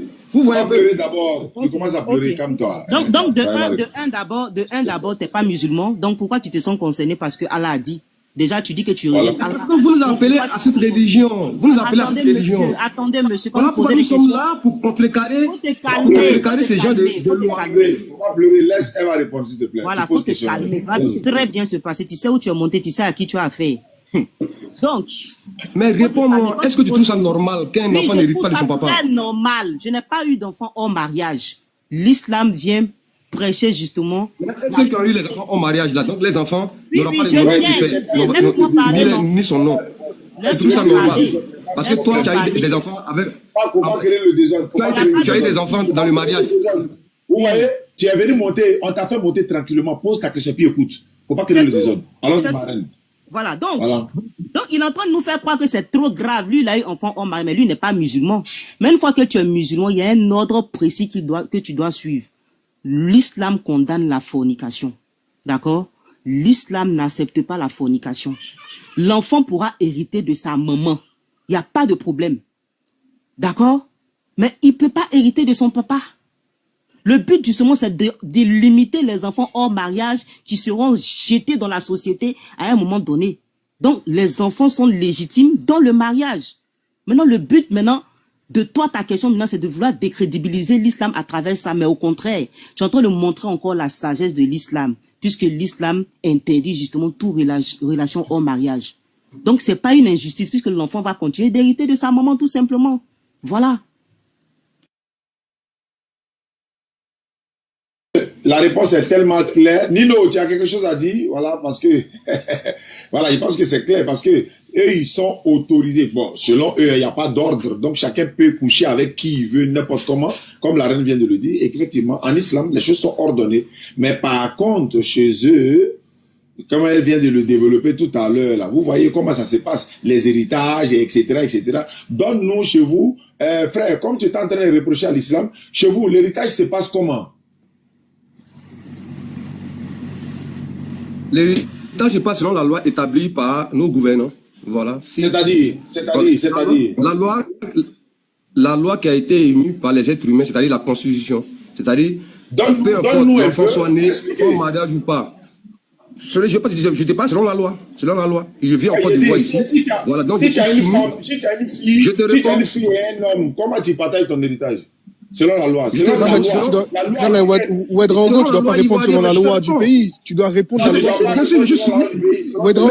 Tu vas pas me poser une réponse là. Ouedraogo, tu dois répondre selon ta tradition. Je suis en train de répondre. Tu vas pas m'imposer une réponse. Attends, s'il te plaît. La sagesse, c'est important. Tu dois répondre selon ta tradition, vu que tu nous appelles à retourner aux traditions. Pas selon la loi du pays, parce que la loi du pays, elle ne te concerne pas. Elle est aveugle. Elle n'est pas basée sur ta tradition. Selon ta tradition, comment se passe l'héritage, s'il te plaît? Voilà l'ignorance dont tu fais preuve, Nino, en fait. Quand on parle, il faut écouter. C'est une ignorance gravissime de ta part. Tu me comprends un peu? Je t'ai dit, tu m'as posé une question, je suis en train de te répondre. La tradition, là, elle est soumise à la loi. Nul n'est au-dessus de la loi. C'est vous qui voulez faire passer la loi de Allah sur la loi, sur la Constitution. Nous, on ne le fait pas. Est-ce que vous comprenez un peu? Est-ce que je peux répondre? Soyez calme. Vous avez en face de vous quelqu'un qui est très... Hein? Vous avez en face de vous quelqu'un qui maîtrise sa tradition. Maintenant, je réponds à cette question. Je dis, en ce qui concerne l'héritage, là, peu importe. Voilà, chez les Kémites. Mais je suis en train de répondre. Voilà. Merci beaucoup, Jani. Chez nous, les Kémites, qui signifie noir, voilà, nous sommes soumis encore une fois de plus à la loi, à la constitution. Nul n'est au-dessus de cette constitution-là. Donc, moi, étant Kémite qui veut suivre ma tradition, je suis soumis à cette loi. Donc, il est dit dans cette loi-là, peu importe que l'enfant soit né hors mariage ou pas, une fois qu'il est reconnu par le père, il a droit à l'héritage. Parce que la réponse que donc, il n'y a pas de loi chez les Kémites. Notre tradition-là a été mise en place. Il n'y a pas de loi, vous n'avez pas de loi comme la loi islamique par exemple, vous n'avez pas de loi, vous suivez la loi des Blancs. C'est ça. La loi qui a été mise en place ici, c'est les Blancs qui l'ont voté. Oui, mais c'est la loi, non, sur la loi française. Tu dis quoi? Je pose les choses à toi. La loi qui a été votée ici, les Blancs qui ont voté. C'est ce que je suis en train de dire là, c'est la loi française en Côte d'Ivoire. Il y a quoi? Est-ce que tu es en train de lire sur la loi des Blancs? Je veux savoir, chez tes ancêtres, faut pas pleurer, chez tes ancêtres là. Écoute-moi, en islam, Mais écoute-moi, regarde, c'est pas la loi de l'Arabie Saoudite que nous on suit, mais c'est la loi de l'islam. Faut pas confondre. C'est pas la loi de l'Arabie Saoudite. Maintenant, chez toi là, chez les ancêtres là, faut laisser les pays. Chez vos ancêtres là, comment vous réglez le cas des héritiers? Voilà. Moi, j'ai dit chez vos ancêtres. Il n'y a pas de loi des pays. Parce que la loi là, c'est pour la loi des Blancs, c'est la loi des Français, les Américains. Faut les laisser hors de là. Je répète, pour nous, c'est loi islamique et non de l'Arabie Saoudite. Donc ça, c'est loi islamique. La loi des Kémites, Kémites du Mali, Kémites du Burkina, Kémites du Ghana, Kémites de partout dans le monde là. Vous, chez les Kémites là, comment vous partagez l'héritage? Je te réponds encore une fois de plus. Je m'entends, hein. Ce que vous êtes en train de faire, je sais plus. Parce que l'islam vient déshériter un enfant qui est lié au mariage. Réponds à la question là. L'islam est quoi? On dit chez les Kémites, tu dis l'islam. Je suis en train de répondre. Chez Wende là, chez Wende, comment on partage l'héritage? Chez Wende. Je suis en train de te répondre. Je vis dans un pays qui est régi par des lois. Je ne parle pas du pays, ça. Est-ce que tout le monde est Kémite ici?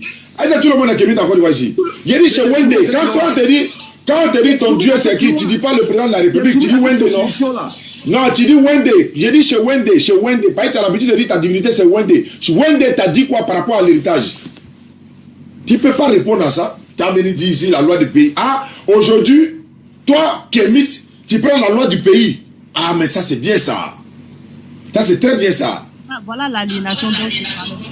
C'est ce que tu disais, wallahi. Alors, c'est ça l'aliénation. Vous avez vu l'exemple typique d'aliénation. Il est incapable de dire ce que sa tradition préconise en cas de succession.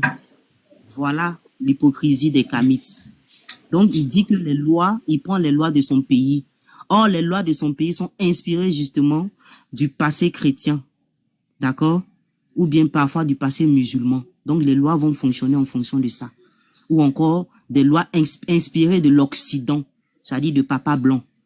Voilà. Donc, vous avez entendu, non? Il préfère la loi de Papa Blanc que de prendre la loi de son village. Il y a quelque chose que vous avez oublié, qu'on a laissé passer. Et c'est ça, mon frère Chachouman vient de dire dans les commentaires, je vais le dire. Il a dit qu'il est soumis aux lois du pays. Un pays qui est sous loi islamique, ça veut dire que le Kémite accepte, valide et pratique cette loi-là. C'est tout. Donc, Ouadraogo, qui est dans un pays qui pratique l'islam et qui applique les lois islamiques selon la charia, Ouadraogo sera soumis à ces lois-là. Donc, il ne trouvera aucun problème à ce moment-là à dire que son enfant illégitime n'héritera pas de lui. Il sera en parfait accord avec cette loi. Parce qu'il est dans ce pays-là. Et c'est là toute l'hypocrisie. Tu viens nous critiquer aujourd'hui, mais demain, si les lois de ce pays changent, du coup, tu vas te soumettre à ça et tu vas te taire. Tu pourras plus critiquer. C'est fini. Voilà. Donc, ce que la reine a dit, c'est vrai. C'est l'islam même qui vient donner le droit même de l'enfant même. Et puis ce qu'elle a dit, c'est vrai. Parce que si c'est vrai que quand n'importe quel enfant illégitime, et puis c'est le désordre, chacun prend. Non, l'islam dit non, il ne peut pas hériter. Les gens vont s'abstenir, ils vont se saisir. Il y a beaucoup de choses qu'ils ne vont pas faire. Donc, ça met de l'ordre. Ok, il n'y a pas de problème. Donc, comme c'est comme ça, on va arrêter les enfants adultères, etc. Parce qu'il y a beaucoup de choses qui rentrent dans l'île. Et puis, ils trouvent que c'est une injustice. Ok. J'ai une précision à faire. Excuse-moi de te couper rapidement avant que ça puisse, ça m'échappe. C'est parce que tu as dit quelque chose d'intéressant. Imagine un monsieur et puis sa femme. Ils ont construit, ils ont bâti leur foyer et tout, ils ont des enfants. Et monsieur a des enfants dehors. Est-ce que lorsque le monsieur va mourir et que l'héritage qu'il a bâti avec sa femme, d'accord, lorsque il va arriver l'heure de la distribution, vous pensez que la femme légitime va accepter elle-même, parce que c'est une injustice, que tous ces enfants qui sont dehors là aussi héritent au même titre que elle, ses enfants légitimes? Pas possible. Voilà. C'est ça. En plus, c'est vrai. Et puis, Oustaz, ce qu'il faut dire, c'est quoi? C'est que quelle est la sagesse de l'islam par rapport à cette loi-là? C'est quoi la sagesse? La loi-là nous amène où? Où est-ce que cette loi amène les êtres humains? Est-ce que cette loi amène les êtres humains vers la déchéance ou vers l'humanisme, ou vers la clarté, ou vers la lumière? Cette loi nous dirige vers la lumière. Mais plutôt, Ouedraogo, en venant contredire cette loi, il veut nous faire comprendre que, en fait, sa parole, c'est-à-dire c'est de la décadence. Je l'explique. Ça veut dire quoi? Ça veut dire que cette loi te dit que si tu as un enfant hors mariage, il ne peut pas t'hériter. Ça veut dire que je vais m'abstenir de forniquer. Je vais m'abstenir d'être un fornicateur, d'être un zinateur. Voilà. Et c'est ça l'islam. Toutes les lois dans l'islam doivent diriger les êtres humains vers la lumière et non vers la décadence. Et ce que René a dit est tellement vrai. Chez nous ici, quand quelqu'un meurt ou un chef meurt, l'héritier, celui qu'on va prendre comme chef, prend toutes les femmes du chef, sauf sa mère. Il prend toutes les femmes du chef, sauf sa mère. Et ceci se pratique encore, j'ai dit, jusqu'aujourd'hui. Je mets tous les Bamileko au défi de venir me dire le contraire ici. Si un Bamileke dans le live qui monte, ils me disent que ce que je dis là, je mens. Donc, voilà. Et ceci, c'est l'islam qui apporte, n'est-ce pas, la lumière aux ancêtres. C'est pourquoi les ancêtres ont abandonné toutes ces bêtises-là et venir se réfugier vers la religion. Parce que la religion est venue avec la lumière. La lumière est venue, les ancêtres se sont tournés vers la lumière et ils ont abandonné l'obscurité derrière eux. C'est de ça qu'il est question. Et Ouedraogo était incapable de répondre à une petite question qu'Ostaz a posée. Dis-nous, selon la loi de tes ancêtres, de ta divinité Wende, comment est-ce qu'il a établi la loi pour partager l'héritage? Mais l'héritage, c'est un fait social que s'il n'y a pas une loi établie, non, il y a les bagarres, les couteaux vont sortir. Mais Ouedraogo, socialement, comment Wende a établi cela pour éviter les bagarres, les tueries qui n'ont pas de sens? Et moi, je dis, c'est un bébé spirituel perdu dans les grands déserts du kémitisme. Et puis, il a déposé une ignorance ici, il dit que kémite veut dire noir. Mais non, selon la définition de Gunther Dreyer, kémite ne veut pas dire noir, kémite veut dire la noire. Parce que le thé renvoie au féminin. Mais qu'est-ce que les Égyptiens identifiaient par noir? C'était le limon noir qui venait se déposer tout le long du Nil. Et c'est ceci que les Égyptiens appelaient Kemet, la noire.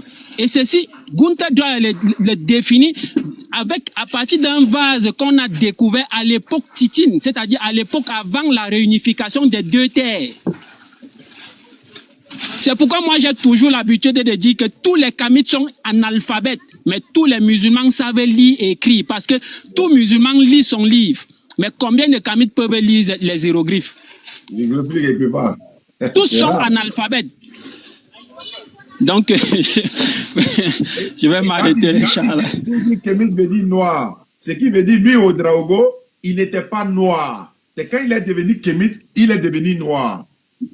Parce que Kémite veut dire noir. Donc, Ouedraogo est devenu noir. Justement, il n'est pas né Kémite. Il est devenu Kémite. Donc, il n'était pas noir. Donc, il est devenu noir. L'albinos c'est quoi alors, Oustaz Diané? L'albinos c'est quoi? Exactement. Donc, si l'albinos est kémite, c'est que lui aussi, c'est pas la peine. Et puis, il y a des blancs dans ce secte de kémitisme-là. Il y a des blancs qui sont là-bas. Ils disent aussi qu'ils sont kémites. Si mais la fondatrice, c'était une blanche. Tamura Seouda. Tamara Seouda. D'accord. On va vraiment vous laisser partir. Vraiment, merci beaucoup pour votre passage. Vous n'allez... Il y a des gens qui sont en bas. Je ne sais pas, Amara, comment il s'appelle? Ambaka nous a fait monter. C'est pour poser des questions, c'est pour se convertir en islam? C'est pour intervenir en fait. Bon, ils n'ont qu'à poser une question. Comme on les a déjà fait monter, il ne faut plus faire monter quelqu'un, il est déjà l'heure. Il nous reste 15 minutes ici. Allô, on prend la première personne. Allô, question? Présentez-vous. Parmi vous, qui veut parler? Vous êtes trois en bas, je crois qu'il y a une soeur dedans. On va commencer par la soeur. Allô? Abaka intervient pour voir s'il peut aussi m'entendre. La soeur, c'est vrai, comment ça s'appelle je t'ai envoyé la demande de démutation et tout. Il faut te démuter si tu as des préoccupations. Ceux qui sont là, mais ils entendent, hein, ils nous entendent normalement, ils nous entendent. Bon, tous les trois qui sont là, la personne qui se démute, tu peux parler. Allons-y, on vous écoute, cher ami. On va mettre fin au live. Mais comme vous êtes déjà monté, donc on vous écoute alors. Quelle est votre préoccupation? Le thème, c'est le kémitisme. La reine Sonique est là. Manaraji est là également. Nino est là. On est là, on pourra vous répondre, Inch'Allah. Allons-y. Ah, ils ont tous peur de la reine. Hein. Demain, elle a récupéré le dragon. Bon, si vous ne voulez pas parler, pourtant vous nous entendez très bien. Bon, il n'y a pas de souci. Bon, on va laisser à la reine de donner ses derniers mots. Et puis Manaraji également. Et puis on va se retrouver dans une prochaine édition. Allons-y, la reine. Ok, merci. Donc, vous voyez, c'est juste dans un but de détourner justement le but du live. Et ici, on parle des dérives qui étaient dans la tradition, qui ont fait que justement nos ancêtres ont délaissé certaines pratiques. Et nous, en tant que musulmans, nous honorons leur mémoire en disant que oui, ils ont eu raison de faire ce choix-là. C'est-à-dire ce choix de... Parce que moi, je dis, l'aliénation n'est pas ce qu'on pense. L'aliénation n'est pas forcément de prendre des choses qui viennent de l'extérieur. On peut être même aliéné dans sa propre tradition. Comment on est aliéné dans sa propre tradition? Ça dit qu'il y a un cercle d'initiés qui prend les décisions et vient imposer à la population qui, parce que justement ils craignent, parce que la spiritualité c'est un truc qui fait peur, qui effraie, avec beaucoup de menaces. Donc la population est obligée de se soumettre. Donc c'est une aliénation aussi. Donc nos ancêtres ont rompu justement avec ces pratiques parce qu'ils ont vu que effectivement leurs ancêtres avaient rompu justement avec les tawhid. Comme Menhaj le disait tantôt, tous les peuples ont connu la notion de Dieu unique. Mais tous les peuples n'ont pas conservé justement cette connaissance-là. Tous les peuples ont reçu la connaissance, ont développé en quelque sorte des sciences, mais tous les peuples n'ont pas gardé et enrichi cette science. C'est le cas des Africains. Quand un Camille vient vous dire que oui, nos ancêtres avaient des bibliothèques, ils avaient ceci, ils avaient cela, posez-leur une seule question. La seule question que vous leur posez pour fermer leur bouche, demandez-leur: est-ce que vous avez conservé cette connaissance? Est-ce que vous avez enrichi cette connaissance? Parce que la connaissance ne sert à rien quand on ne peut pas conserver et enrichir, justement. Voilà. Et malheureusement, nos ancêtres, et Cheikh Anta Diop le dit, hein, il le dit, et c'est lui-même qui m'a éveillé sur ce côté-là. Il a qualifié même le système initiatique de défectueux. Voilà. Donc c'est pour nous dire quoi? C'est pour nous dire que, effectivement, grâce à l'apport des musulmans, parce que quand on dit arabe, c'était pas que des arabes, c'était un mélange, il y avait même nos ancêtres dedans. Donc on va dire les musulmans en général. Quand ils vont se convertir à l'islam, ils vont commencer à chercher la connaissance. C'est-à-dire la connaissance va reprendre vie. C'est-à-dire des choses qui étaient là, qui stagnaient, qui étaient bloquées, qui bougeaient plus. C'était devenu quelque chose de fait. On s'en met marmite, on met 2 ou 3 éléments dedans et puis ça crée une réaction chimique et puis tout le monde fait, tout le monde crie. Non, non, non, on va pas se limiter à ça. On va prendre cette connaissance, on va développer une connaissance et on va diffuser la connaissance de telle sorte que tout le monde puisse en profiter. Et quand on finit de diffuser la connaissance, ceux qui peuvent en profiter maintenant peuvent enrichir à leur tour. Voilà comment l'islam va enrichir l'Occident.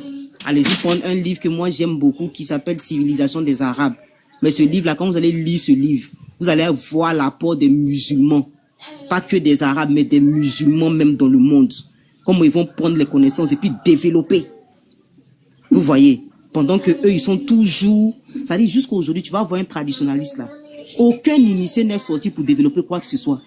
Aucun initié n'est sorti pour montrer voilà ce que nous on fait dans les initiations qui va permettre à l'Afrique de se développer. Aucun initié n'a envoyé une invention pour dire, même leur Aziz 47 qui est à la tête aujourd'hui de l'Afrique Kassi, depuis qu'il est là, tout ce qu'on entend, c'est voyance, médium, regarder dans l'avenir, dire, menacer mystiquement, c'est tout. Ça dit, il n'a pas apporté d'éléments concrets pour dire que voilà ce que j'apporte sur la table comme invention pour que nous, les Africains, nous puissions nous développer. Ça a été le cas pour tous les initiés. Donc, ils sont restés dans le stade précaire et archaïque. Donc, vous ne pouvez pas nous dire encore de retourner la preuve, même Ouedraogo, même à honte de son ancestralité. Il vous a montré tout à l'heure qu'il a honte de son ancestralité. Et ce sera le cas avec beaucoup de Kamites. Et c'est ça l'hypocrisie, au fait.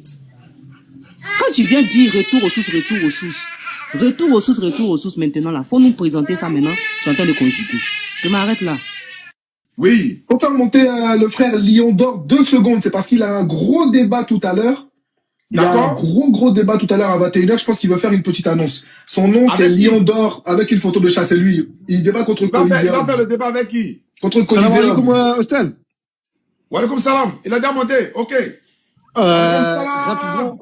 Rapidement, Ustad Djane, qu'Allah te préserve, qu'Allah te Amin. récompense infiniment pour le travail que tu fais, pour les efforts que tu fais dans la da'wah. Et Amin. Ustad Djane, moi, ça fait des années que je regarde tes vidéos, Wallah.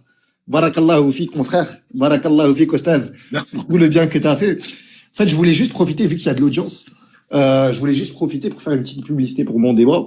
Si vous me le permettez, Ustad. Allons-y. Il n'y a pas de problème. Allons-y. Y a pas de problème. Parfait, Inch'Allah. Bah, dans le fond, en fait, le débat, il va être sur le live de Riles, à 21h heure française, donc je pense 20h heure de Côte d'Ivoire. Aujourd'hui, hein. Aujourd'hui, exact. Ah, on sera abonné. Donc, je ne Inch'Allah. lance pas les lives tout à l'heure. On va suivre ça ensemble. Inch'Allah. Donc, pour tous les amateurs de sensations fortes, moi, je vais vous dire que Coliseum, il va se faire écraser, Inch'Allah. Allahu Akbar.